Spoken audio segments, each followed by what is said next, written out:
So now let's talk about time series cross-sectional models in our TV and video attribution method. So in the last video, we talked about cross-sectional models, and then in prior videos, we talked about time series models that involve pulsing strategies or dark periods. To me, time series cross-sectional is the best of both worlds. It combines components of both. Usually this gets done in practice when we're talking about linear TV. It gets done at a geo level, meaning there's going to be a set of DMAs that are our test group, and there's a set that are going to be our control. Test is going to receive our ads, control is not.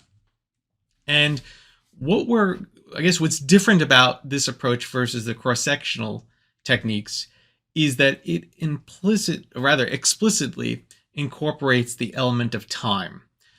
So remember in cross-sectional, we did a ratio between the test and control because in practice it's difficult to randomize, truly randomize, to get everything equal.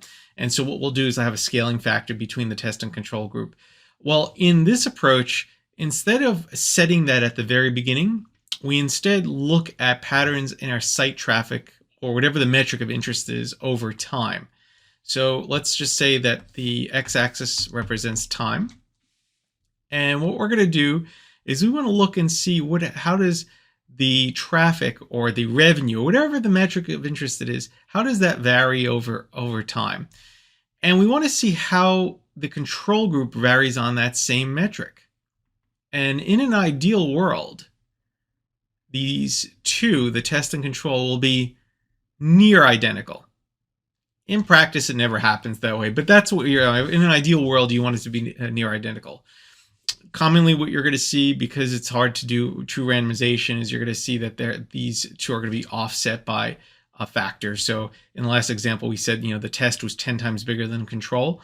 So that means we kind of have to adjust the control by multiplying all the values by 10.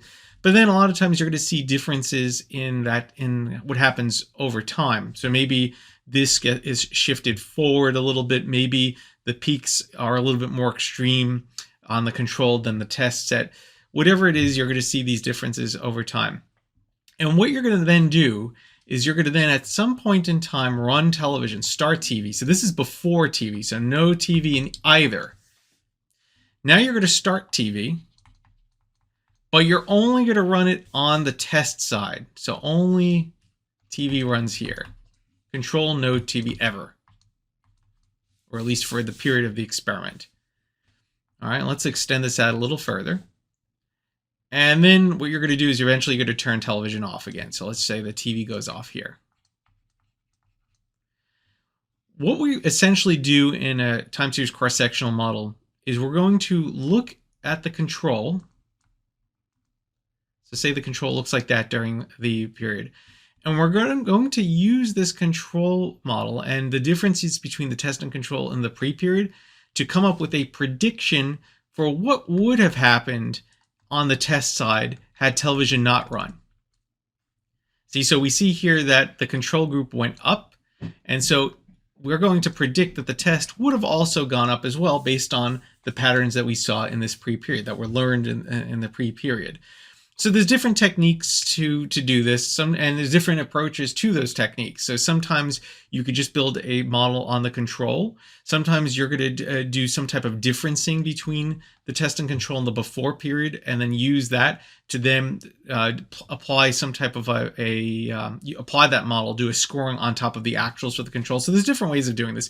But in any way, which way, you're going to have a prediction for what would have happened in the test group based on what we know happened in the control group during that period. So this forms a baseline, what we call the baseline expectation.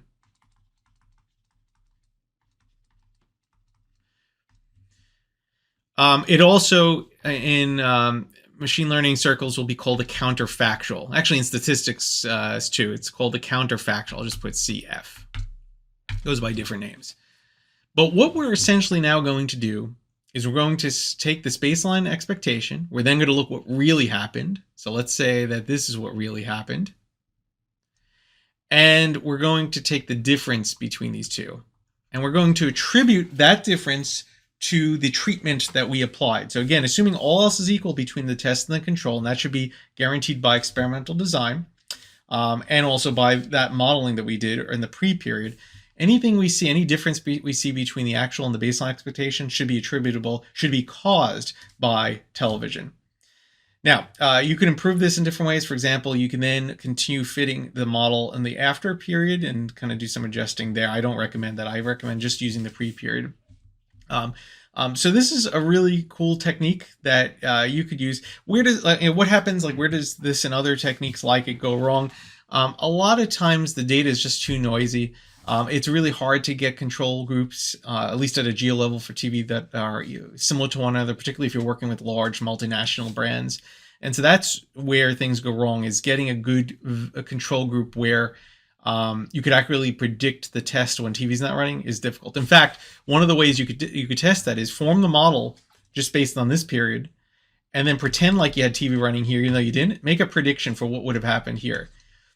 And what generally happens where things go wrong is you're going to quickly realize, like, so if your model is accurate, you should have been able to predict exactly what happened here. But what you quickly realize is that even in the period of time you're not running TV, the prediction versus the actual aren't the same. So your prediction may be up here, the actual is here. There was nothing, no TV was running, and so we expected that difference to be 0, and it wasn't. So doing that type of testing will help to gauge whether or not this approach is something that might be useful for you.